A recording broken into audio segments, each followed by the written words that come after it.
Hey everyone, welcome to Matthew and Rachel Radio English, the podcast where we help you practice and understand everyday American English. I'm Rachel. And I'm Matthew. So glad you're here with us today. Whether you're listening on your commute, at the gym, or just relaxing at home, you're in the right place. That's right. And hey, if this is your first time listening, welcome. We talk like real people, no scripts that sound like textbooks. Exactly. Just two people having a real conversation and helping you learn along the way. So, Rachel, what are we talking about today? Today, we're talking about shopping. Oh, I love this topic. Me too. And I think a lot of our listeners will relate because, let's be honest, everyone shops. Totally. So in today's episode, we're going to talk about different kinds of shopping, some useful vocabulary and phrases you can use, and we'll share some of our own shopping habits too. Yes. Like, do you prefer shopping in a store or online? Ooh, that's a good one. We'll get into that. And we'll also look at some key expressions like, it's on sale, can I try this on, or I'm just browsing. Super useful stuff. Okay, let's get into it. Okay, Matthew, let's start with a simple question. Do you like shopping? Honestly, it depends. I don't really enjoy going to the mall, walking around for hours. Really? I love it. Yeah, I know. I'm more of an online shopper. It's just easier. I can do it from my couch. Okay, I get that. But for me, there's something fun about actually going to a store. Like, I love just browsing. What do you mean by browsing? So, browsing means you're just looking around. You're not looking for anything specific. You're not in a hurry. You just walk in and see what's there. Okay. Yeah, I don't do that. When I go to a store, I know exactly what I need. I go in, I get it, and I leave. That's so you, Matthew. Very efficient. Thank you. I try.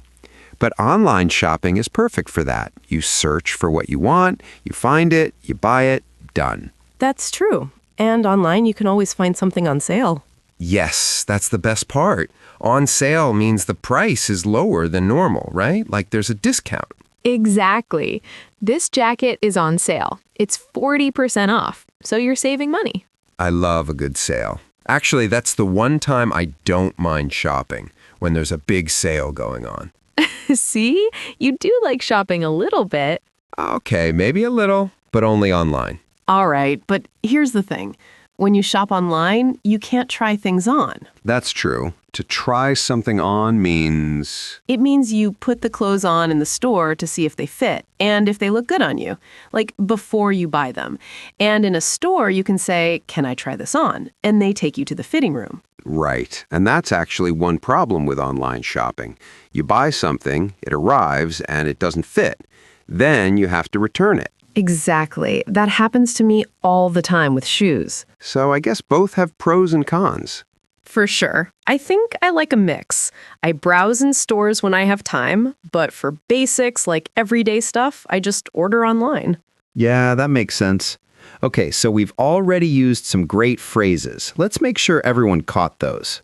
Yes, we said, I'm just browsing, just looking, no plan to buy. It's on sale. There's a discount, lower price. And can I try this on? You want to wear the clothes before buying.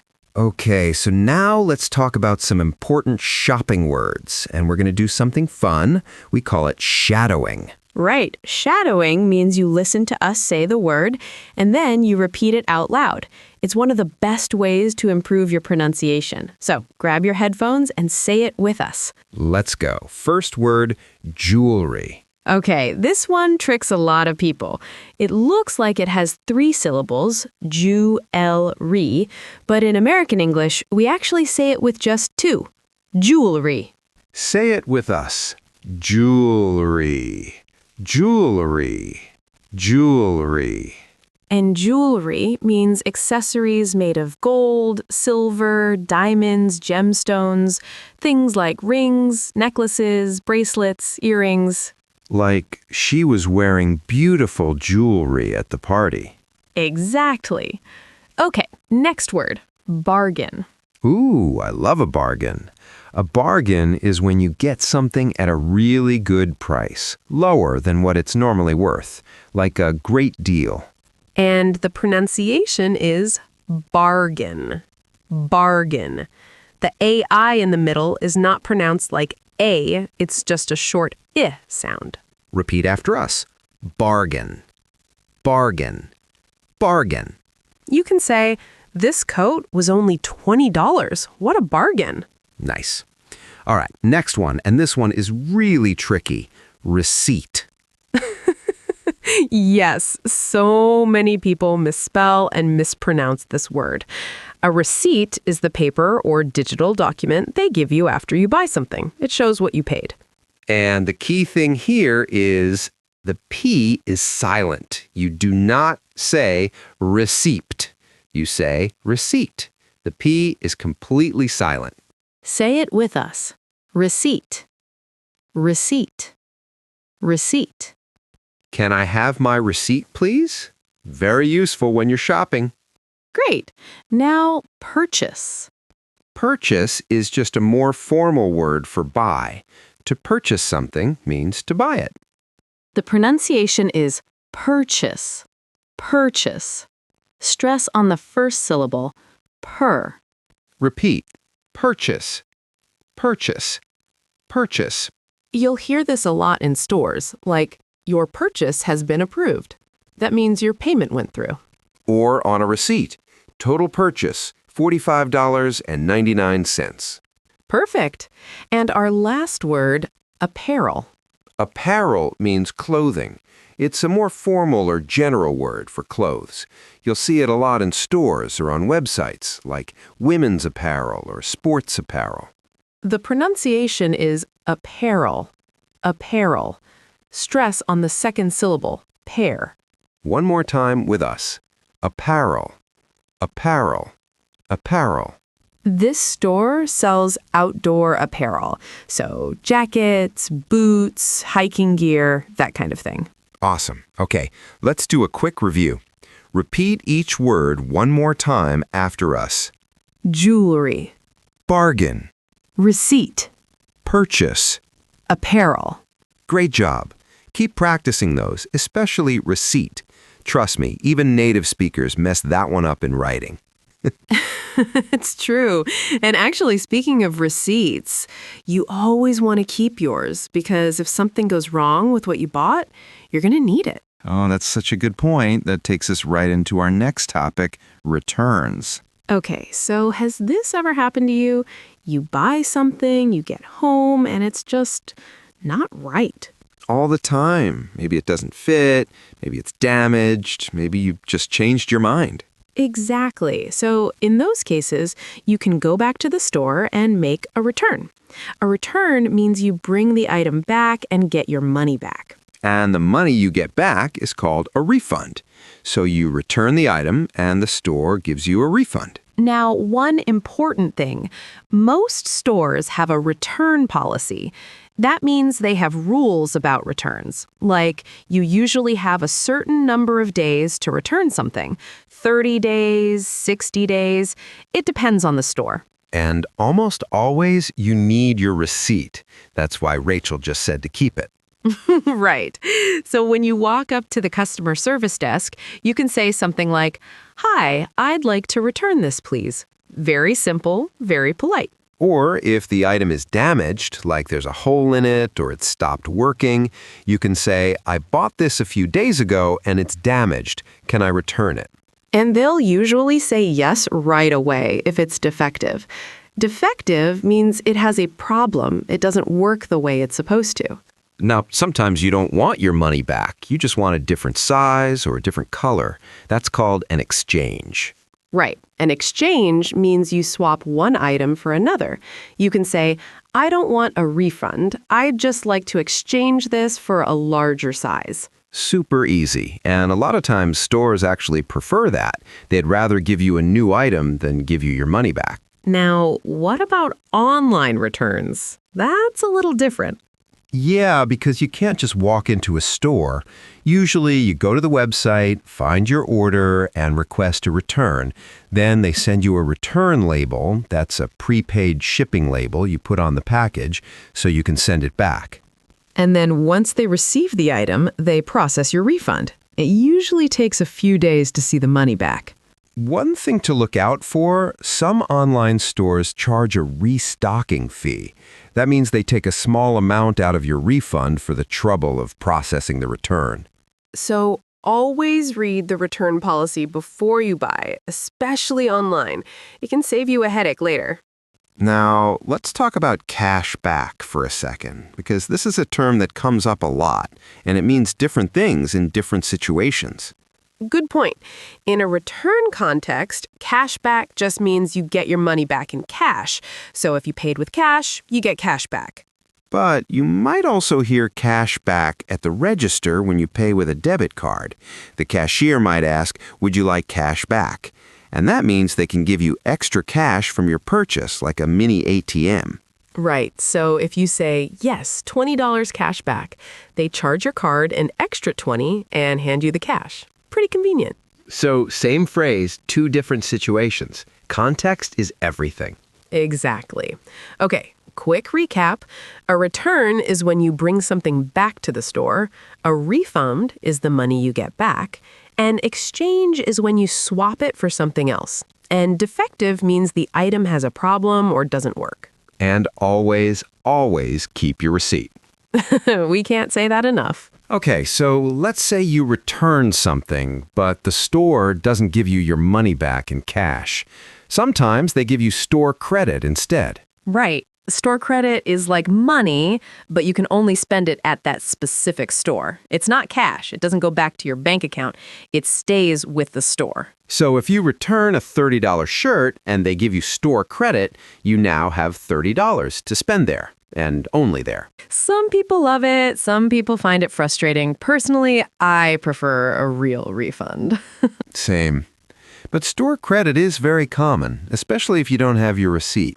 A lot of stores won't give you cash back without proof of purchase, but they'll give you credit. Now, another big topic when it comes to shopping and paying, installments. This is huge, especially for bigger purchases. So an installment plan means you don't pay the full price all at once. You split the payment into smaller amounts over time. Like instead of paying $300 today, you pay $100 a month for 3 months. You'll hear phrases like pay in installments or split into payments. And a lot of apps and stores offer this now, even for everyday things. The tricky part is interest. Interest is the extra money you pay for the privilege of paying over time. So if a store charges you interest on your installments, you end up paying more than the original price. For example, that $300 TV might end up costing you $340 by the time you finish paying because of the interest added each month. That's why you always want to check, is this interest free? A lot of stores advertise 0% interest or interest-free for 6 months. That means you pay in installments, but no extra charge. That's a great deal when you can find it, but read the fine print. Sometimes the interest kicks in if you miss a payment or don't finish paying in time. And then there are store credit cards.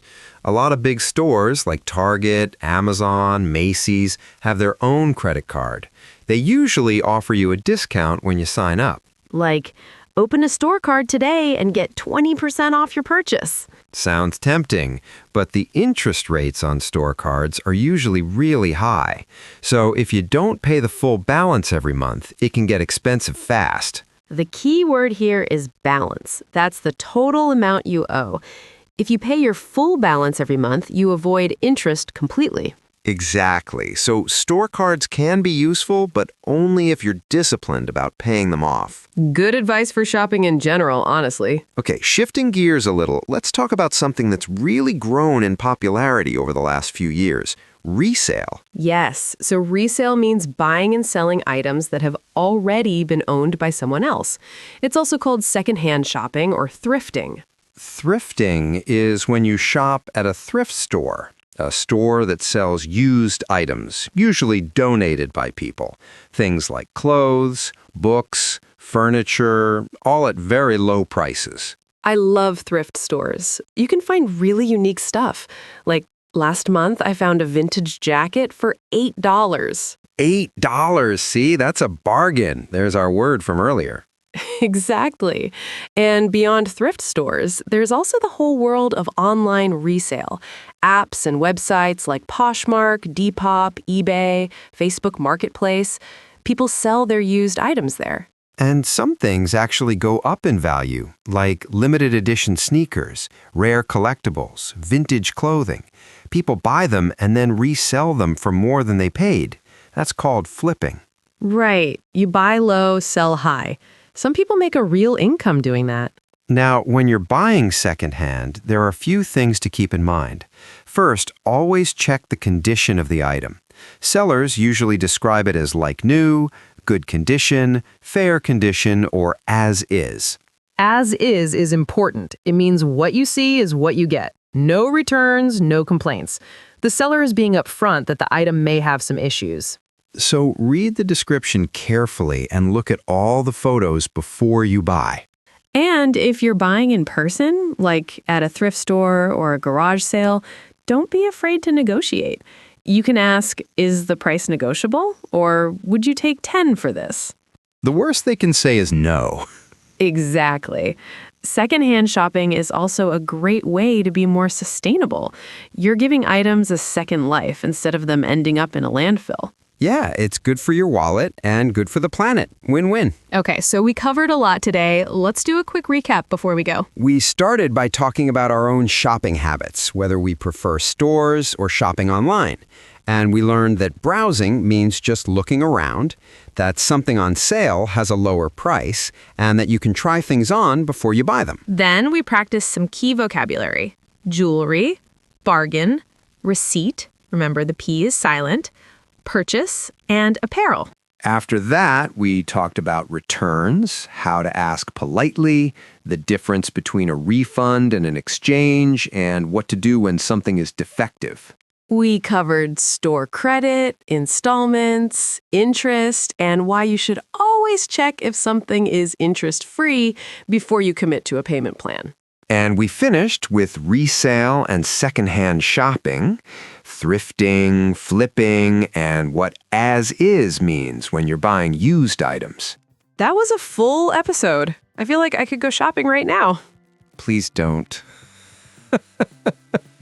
All right, everyone. Thank you so much for listening to Matthew and Rachel Radio English. We really appreciate you spending time with us today. Keep practicing your English even if it's just a few of today's words out loud. Every little bit counts. And if you enjoyed this episode, share it with a friend who's also learning English. That means the world to us. See you next time. Bye.